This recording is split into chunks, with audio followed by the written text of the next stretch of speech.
semua ku berikan padamu. Kuduskan hingga tulus selalu, agar aku menyenangkanmu, menyenangkanmu, senangkanmu. Hanya itu kerinduanku, menyenangkanmu, senangkan hatimu. Hanya itu kerinduanku, menyenangkanmu, menyenangkanmu, senangkanmu. Hanya itu kerinduanku, menyenangkanmu, senangkan hatimu. Hanya itu kerinduanku, hanya itu kerinduanku, hanya itu kerinduanku.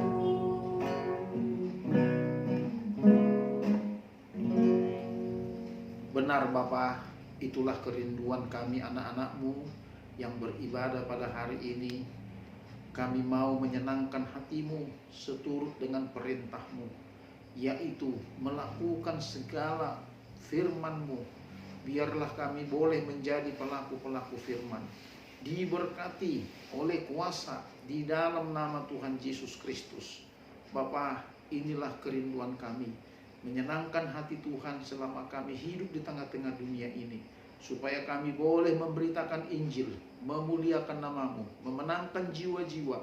Itulah kerinduan hati-Mu. Kami Engkau utus di tengah-tengah dunia ini, menjadi garam, menjadi terang, menjadi berkat, untuk hormat kemuliaan bagi nama-Mu.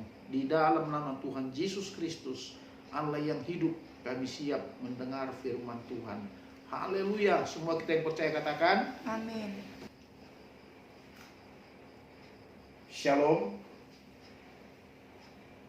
Kita buka Alkitab dari 1 Yohanes pasal 3 ayat 19 sampai 23. Di bawah tema cara menerima apa yang kita minta kepada Tuhan. Ya. Demikian firman Tuhan.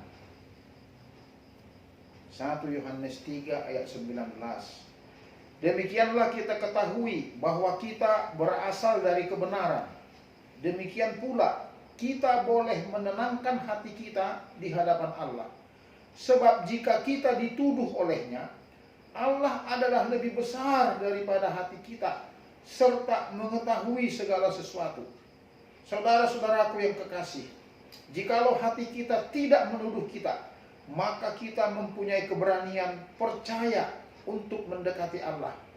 Dan apa saja yang kita minta, kita memperolehnya daripadanya, karena kita menuruti segala perintahnya dan berbuat apa yang berkenan kepadanya.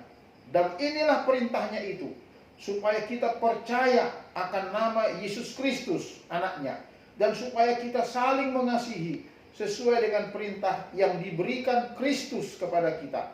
Amin. Berbahagialah kita yang membaca firman Tuhan, merenungkan dan melakukannya. Tema kita ialah cara menerima apa yang kita minta kepada Tuhan. Bapak, Ibu, Saudara kekasih dalam Tuhan Yesus, ada banyak orang yang terus-menerus berdoa, minta, tetapi sepertinya tidak dijawab doanya. Nah, kita mau belajar dari firman Tuhan ini. Mengapa anak-anak Tuhan yang begitu terus-menerus berdoa seperti tidak ada jawaban? Apakah Tuhan itu hidup? Apakah Tuhan itu ada? Ya, menarik ini ya. Karena kita percaya Yesus adalah Tuhan di hal kita, kita harus yakin seyakin-yakinnya bahwa apa yang kita doakan sampai kepadanya. Tapi hari ini kita belajar dari firman Tuhan. ya.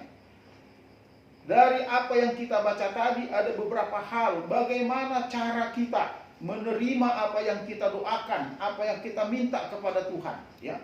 Yang pertama dari ayat 19 kita lihat di situ ya sampai 21.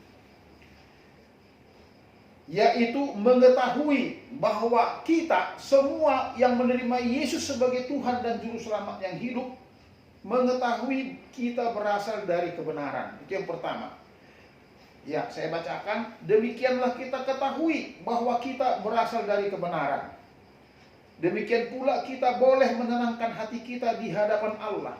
Jadi kalau kita mengetahui kita berasal dari kebenaran, ayat 21 sampai 23 nanti kita bahas ini ya. Sampai 21 sampai 21 ya, 19 sampai 21. 19 sampai 21. Kalau kita mengetahui kita berasal dari kebenaran, kita bisa menenangkan hati kita di hadapan Allah. Ini katanya. Apa itu kebenaran, Bapak Ibu Saudara? Yesus Kristus adalah kebenaran. Karena tidak ada yang benar di muka bumi ini, satupun tidak ada yang sesudah manusia jatuh dalam dosa melalui Adam dan Hawa, semua sudah kehilangan kemuliaan Allah. Semua tidak ada yang benar. Itu sebabnya Raja Daud berkata dalam Mazmur 51 ya, sejak dalam kandungan aku telah berdosa. Jadi dalam kandungan aja dia sudah berdosa, tidak ada yang benar. Itu sebabnya harus ada yang membenarkan kita. Siapa itu yang membenarkan kita? Adalah Tuhan Yesus. Kalau kita baca di ayat 16 dikatakan demikian. Demikianlah kita ketahui kasih Kristus, yaitu bahwa Ia telah menyerahkan nyawanya untuk kita. Jadi Yesus membenarkan kita dengan cara mati di kayu salib. Dia menyerahkan nyawanya. Untuk siapa? Untuk saudara dan saya, untuk kita semua. Ya. Lalu kita harus mengetahui kita berada di dalam kebenaran. Berasal dari kebenaran. Bukan berasal dari orang tua kita ya. Memang betul kita dari orang tua lahir ya, dari bapak ibu kita. Tetapi kita lahir baru, berasal dari Kristus Yesus, dari Roh Kudus, amin ya. Karena kita percaya kepada Tuhan Yesus, menerima Yesus sebagai Tuhan dan Juru Selamat kita, maka kita berasal dari kebenaran, berasal dari surga. Maka kita disebut anak-anak Allah. Iya. Itu dia. Jadi kita harus mengetahui. Nah, di dalam mengetahui berasal dari kebenaran itu, ya, hati kita tidak menuduh kita, sebab jika kita dituduh olehnya, ya, Allah adalah lebih besar daripada hati kita, serta mengetahui segala sesuatu. Jadi Allah yang membenarkan kita dalam Kristus Yesus, mengetahui segala sesuatu. Hati kita ada kalanya menuduh kita, rupanya dalam hati ini bertentangan. Apakah benar saya sudah dibenarkan? Apakah benar saya berasal dari kebenaran? Itu dari tanda tanya terus. Kenapa? Karena ada kalanya kelakuan kita tidak seirama, tidak seiring dengan kebenaran itu. Harusnya kalau kita berasal dari kebenaran, kelakuan kita, tingkah laku kita harus mengikuti yang benar, seperti yang difirmankan oleh Tuhan, yang diperintahkan Tuhan. Ya, nanti kita lihat bagaimana kita nggak benar di situ. Ada pergumulan dalam hati, ya. Pergumulan dalam hati, apalagi mengenai saudara-saudara yang kekasih, baik saudara kita yang seiman maupun saudara kita dalam satu keluarga, ya, supaya kita mengenal, ya, siapa sebenarnya yang menuduh. Jadi hati kita menuduh hati kita katanya, tapi kalau kita dituduh kata Alkitab, Allah lebih besar daripada hati kita, serta mengetahui segala sesuatu. Saudara-saudaraku yang kekasih, jikalau hati kita menuduh kita, maka kita mempunyai keberanian percaya untuk mendekati Allah. Kenapa kita mempunyai keberanian percaya mendekati Allah? Karena kita sudah berasal dari kebenaran. Allah itu kebenaran. Yesus kebenaran. Dia bilang, akulah jalan dan kebenaran dan hidup. Tidak ada seorang pun yang benar, kata Alkitab. Tetapi kita telah dibenarkan oleh kuasa darah Yesus yang mengalir ke salib Golgota itu. Jadi dia telah menebus kita. Yang tadinya kita dalam kegelapan, masuk ke dalam terangnya yang ajaib. Yang tadinya kita tidak ada pun yang benar satupun, akhirnya masuk dalam kebenaran Kristus. Kristus, kebenaran Tuhan. Dialah yang benar. Tidak ada satupun yang benar. Nah, itu yang pertama. Yang kedua, cara menerima apa yang kita minta kepada Tuhan adalah menuruti segala perintahnya dan berbuat apa yang berkenan kepadanya. Ini dia ya, ayat 22. Dan apa saja yang kita minta, kita memperolehnya daripadanya, karena kita menuruti segala perintahnya dan berbuat apa yang berkenan kepadanya. 2 poin. Pertama apa? Menuruti segala perintah. Ini yang kedua. Nah, apa perintahnya itu? Apa perintahnya itu? Ditulis dalam ayat 23 ya. Perintahnya itu ialah, inilah perintahnya itu, supaya kita percaya akan nama Yesus Kristus anaknya. Jadi perintahnya supaya kita percaya akan Yesus Kristus anaknya. Yesus itu dari akar kata Yehosua ya. Yosua yang artinya Allah yang menyelamatkan ya. Artinya kalau kita percaya akan Yesus Kristus, Kristus itu dari kata Mesias, Kristus ya, yang diurapi, juru selamat itu artinya Kristus ya. Ya. Jadi artinya apa? Kalau kita percaya akan nama siapa? Nama Yesus Kristus, bukan nama sembarangan. Sebab nama Yesus itu bukan Yusuf atau Maria mamahnya yang memberikan nama itu. Itu berasal dari surga, Bapak Ibu Saudara, ya, anak-anakku yang kekasih. Itu berasal dari surga. Nama itu dari sana. Gabriel berkata kepada Maria, "Hai Maria, engkau akan mengandung dan engkau akan menyebut namanya Yesus." Yang artinya Allah menyertai kita. Immanuel katanya, Immanuel ya. Dia akan disebut Immanuel. Dan itu telah dinubuatkan dalam Yesaya 7:14. Jadi ribuan tahun sebelum Yesus lahir telah dinubuatkan ya. Juga Yesaya 9 ayat 5, dia disebut Allah yang perkasa ya. Luar biasa. Jadi Yesus itu telah dinubuatkan kelahirannya. Makanya mengetahui ya, percaya nama Yesus Kristus anaknya. Ini luar biasa. Jadi jelas Yesus Kristus adalah anak Allah. Ya, karena dia lahir oleh kuasa Allah yang maha tinggi, oleh Roh Kudus, bukan oleh perhubungan antara laki-laki dan perempuan, bukan antara Yusuf suaminya, karena ketika itu Yusuf masih bertunangan. Makanya karena tiba-tiba itu Maria hamil itu karena apa? Karena Roh Allah, Roh Kudus ya. Karena firman Allah ya. Kalau di dalam saudara-saudara kita itu kalamullah, kalam Allah, Ruh Allah. Nah, dan dia menjadi Yesus ya, menjadi anak ya, menjadi Isa kalau saudara-saudara kita itu.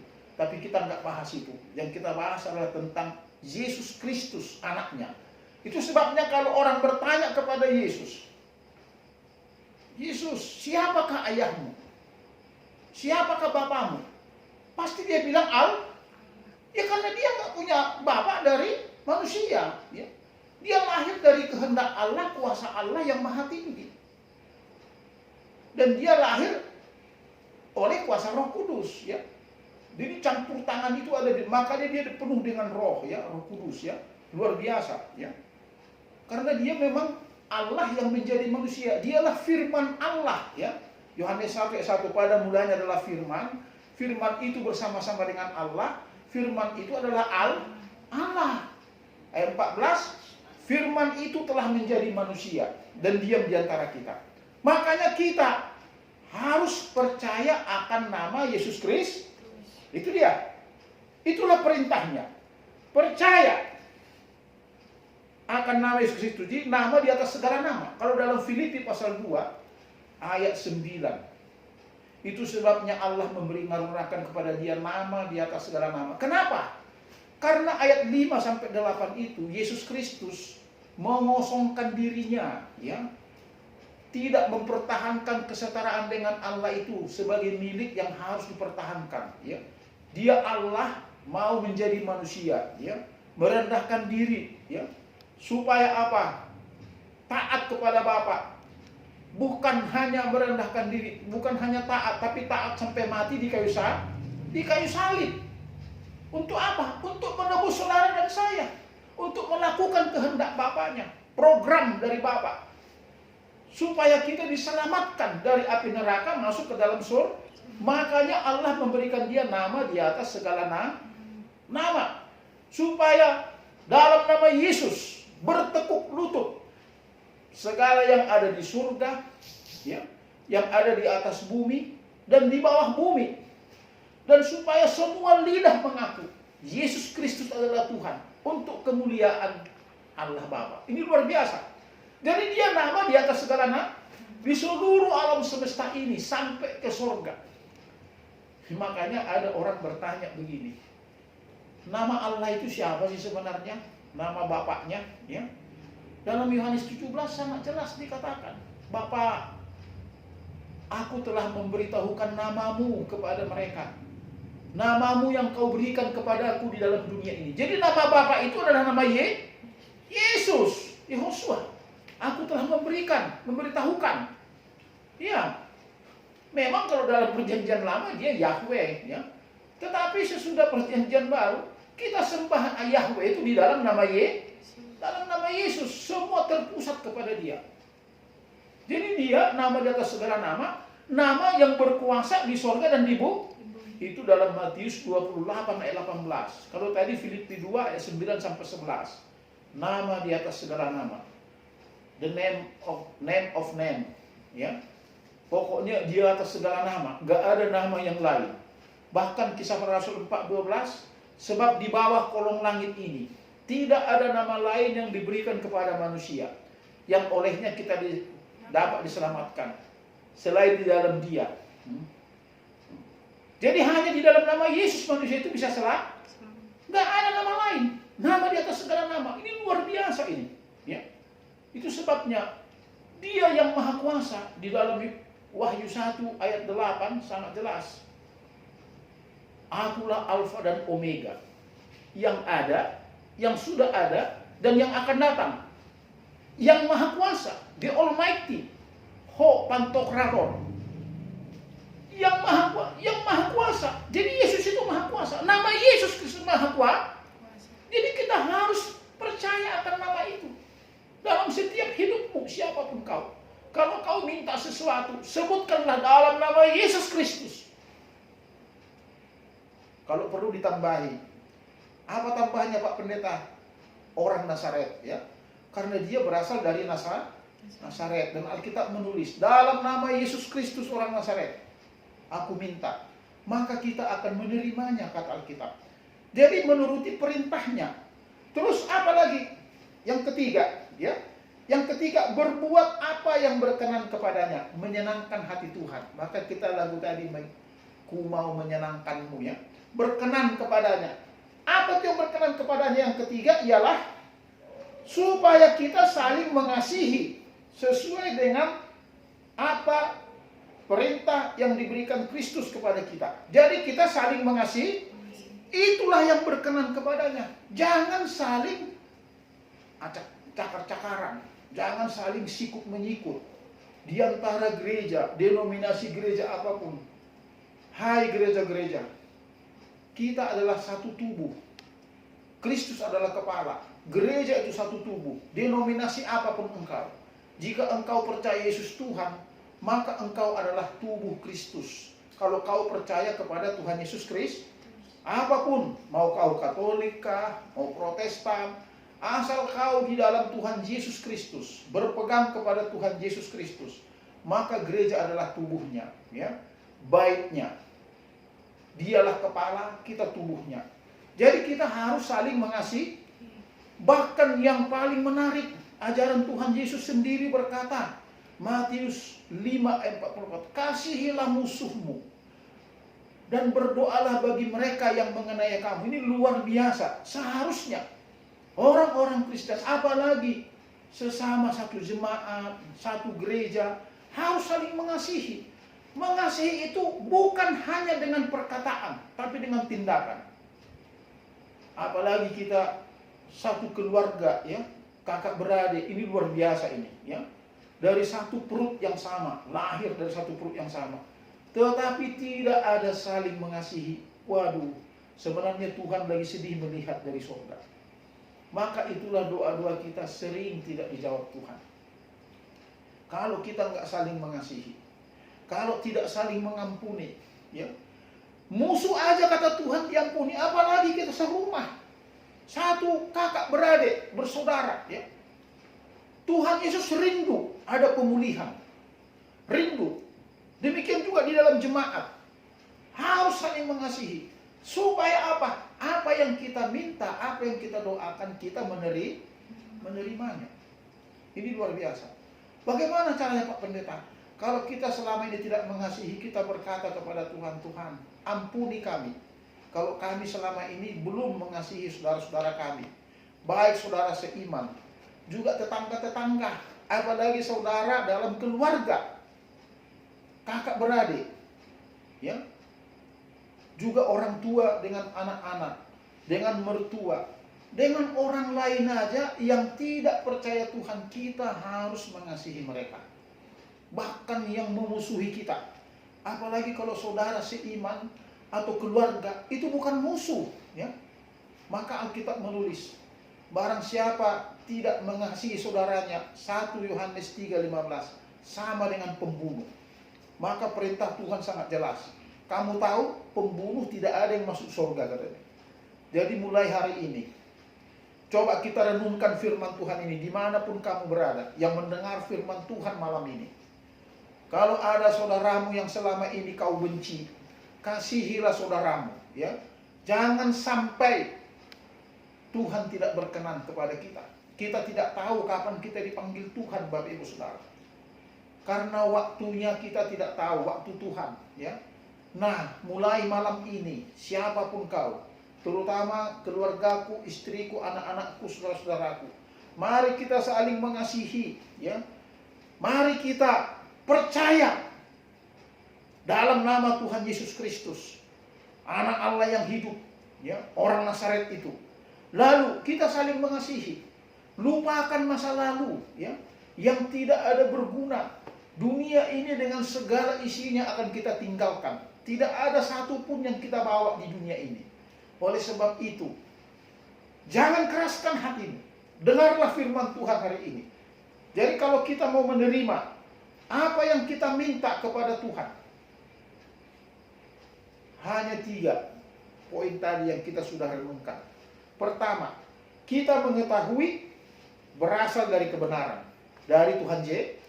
Lahir baru dia, ya, oleh Roh Kudus dalam nama Tuhan. Bukan lahir dari hubungan suami istri, tapi lahir dari Allah, kehendak Allah, kehendak Roh Kudus, ya, di dalam nama Tuhan. Jadi kita lahir baru. Yang kedua, percaya akan nama Yesus Kristus. Yang ketiga, saling mengasihi. Itulah yang berkenan kepadanya, yang menyenangkan hati Tuhan. Karena kasihnya telah mengalir, Bapak Ibu Saudara. Saudara dan saya telah menerima kasih Kristus. Nah, kasih itu harus kita salurkan. Tidak boleh di-keep atau kita nikmati sendiri. Tidak boleh disimpan. Yang penting saya dikasihi Tuhan. Udah, yang lain masa bodoh saya. Tidak. Kasih yang ada sama kita itu dialirkan kepada sesama kita. Terutama saudara-saudara kita. Baik satu rumah, tetangga-tetangga kita. Juga di gereja. Kalau tidak ada kasih di gereja, sudah kacau lah, ya. Itulah makanya doa-doa kita tidak berkenan kepadanya. Nah, saya berharap semua orang yang mendengar firman Tuhan malam ini, kita berdoa supaya virus corona di negeri kita ini bisa teratasi, ya. Bisa ada jalan keluar. Contohnya, ya, memperoleh apa namanya itu? Vaksin, ya, untuk mengatasi. Atau kalau memang Tuhan berkenan, dienyahkan. Seperti penyakit sampar zaman dulu di Israel, ya. Kita sudah membaca kitab Yeremia, kitab Yehezkiel, karena kedegilan, tegar tengkuknya, karena penyembahan berhala yang luar biasa. Tidak percaya kepada Tuhan. Tuhan mengirimkan apa? Pedang, kelaparan, dan penyakit 3 poin ini. Ya, jangan sampai itu terjadi di negeri kita, Indonesia tercinta ini. Biar negeri kita dipulihkan, ya. Bukan hanya intern kita, tapi untuk bangsa negara kita. Karena bangsa negara kita ini, disinilah tanah air kita. Disinilah anak cucu keturunan kita kelak mereka akan tinggal. Jadi kita doakan supaya terjadi pemulihan. Caranya bagaimana? Tadi saudara dan saya mengetahui kita berasal dari kebenaran, lahir baru berasal dari Tuhan Yesus, lahir oleh kehendak Allah, Roh Kudus. Yang berikut, percaya akan nama Yesus Kristus. Jadi pakai nama itu untuk berdoa bagi bangsa negara kita. Yang ketiga, saling mengasihi. Terutama bangsa negara kita ini, jangan lagi ada gontok-gontokan.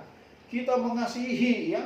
Kalau dulu zaman pemilu ada istilah kampret, cebong, tidak ada lagi. Kita kasihi semua rakyat negeri ini, siapapun dia. Entah dia suka nyinyir kepada pemerintah, entah dia suka menjelek-jelekkan kita, atau mau menghancurkan gereja kita segala macam, tetap kita kasihi, kita rangkul, kita doakan supaya mereka diubah oleh Tuhan, diubah oleh nama Tuhan Yesus Kristus. Amin. Supaya menerima berkat dari Tuhan. Maka ketika kita melakukan itu, maka apa yang kita minta kepada Tuhan, Dia akan membuka tingkap-tingkap langit. Dia akan memberikan yang terbaik bagi saudara dan saya yang mendengar firman Tuhan ini. Amin. Amin. Baik, kita berdoa. Haleluya Bapa, haleluya Bapa. Terima kasih Bapa, aku terbatas menyampaikan firman-Mu. Tapi kerinduan kami meminta apapun kepadamu, Engkau memberikannya dengan 3 syarat tadi. Bukan hanya untuk berkat materi Tuhan, bukan hanya untuk memuaskan keinginan hidup kami, tapi untuk memuliakan nama-Mu, untuk memberitakan Injil, untuk memenangkan jiwa-jiwa, memenangkan bangsa dan negara kami, memulihkannya.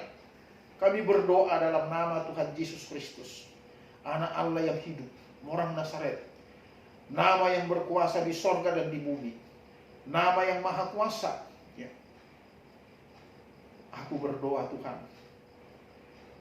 tolonglah pulihkan kami, dimulai dari keluarga kami, ya, kakak beradik, bersaudara, anak beranak, juga tetangga-tetangga kami, di gereja kami, sesama jemaat Tuhan, sesama hamba Tuhan.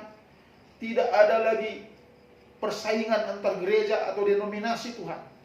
Bahkan kami berdoa dalam nama Tuhan Yesus, Yesus Kristus, Anak Allah yang hidup itu. Kami meminta kepadamu malam ini, supaya semua yang mendengar firman Tuhan malam ini, mereka betul-betul merasakan hadirat Tuhan, kuasa firman Tuhan yang sedang bekerja. Dan boleh sama-sama berdoa untuk bangsa dan negara kami, supaya bangsa kami dipulihkan, terutama ekonominya. Tuhan jaga lindungi Presiden kami, Bapak Joko Widodo, juga Wakil Presiden Ma'ruf Amin, juga para menterinya, ya, juga para lembaga-lembaga DPR, MPR, instansi yang ada, ya, ABRI, polisi, ya, TNI, Polri. Kami berdoa mulai dari para menteri, gubernur, bupati, wali kota, camat, lurah, RT, RW. Kami berdoa dalam nama Tuhan Yesus, pulihkan bangsa dan negara kami ini, supaya tidak ada kekacauan, terutama COVID-19 Tuhan, supaya bisa ditemukan vaksinnya, supaya boleh dipulihkan. Kalau boleh Tuhan, enyahkanlah COVID-19 dari negara kami ini, ya, dan kami dipulihkan, ekonomi kami dipulihkan. Kami berdoa dalam nama Tuhan Yesus Kristus. Kami percaya sesuai firman-Mu hari ini, kami berasal dari kebenaran. Kami percaya nama Tuhan Yesus Kristus berkuasa atas segala sesuatu. Dan kami mau saling mengasihi. Ampuni kami Tuhan kalau selama ini kami tidak saling mengasihi, tidak berkenan kepadamu. Tapi hari ini kami berdoa dalam nama Tuhan Yesus, pulihkanlah terutama bangsa dan negara kami, juga gereja kami, supaya kami boleh beribadah lagi yang normal Tuhan. Kami rindu beribadah normal, apalagi ada baca acara-acara kami, baik sidang sinode kami, juga acara-acara di kampus kami, ya, tempat kami kuliah, ya, untuk wisuda dan segala macam. Kami tidak bisa melakukan apapun kegiatan tanpa pertolongan Tuhan. Dan kami percaya ketika kami mengetahui, kami tahu bahwa kami berasal dari kebenaran, Dan kami percaya akan nama Yesus Kristus bisa menyelesaikan semua ini. Dan kami mau saling mengasihi. Maka apapun yang kami doakan akan kami terima di dalam nama Tuhan Yesus Kristus orang Nazaret itu. Terima kasih Bapa. Ini doa kami. Hamba berdoa untuk semua orang yang mendengar firman Tuhan ini, supaya memahami, supaya mengerti apa yang didoakan akan mereka terima. Kalau mereka mengetahui bahwa mereka berasal dari kebenaran dan lahir baru, menerima Yesus sebagai Tuhan, percaya akan nama Yesus Kristus, dan mau saling mengasihi, dimulai dari suami istri, kemudian kepada anak-anak, kepada orang tua, kepada tetangga yang bersaudara, juga kepada orang-orang yang membenci kami, yang tidak seiman dengan kami. Kami berdoa dalam nama Tuhan Yesus Kristus, pulihkan negeri kami, pulihkan orang-orang yang jahat Tuhan dalam bangsa negara kami ini, dirubah hatinya. Bahkan kalau boleh Bapak, kami berdoa supaya mereka menerima Yesus sebagai Tuhan dan Juru Selamat mereka, dan bangsa Indonesia dipulihkan untuk kemuliaan nama-Mu. Terima kasih Bapak, ini doa kami, ucapan syukur kami. Kami naikkan dalam satu nama yang berkuasa di sorga dan di bumi. Haleluya. Semua kita yang percaya katakan amin. Amin.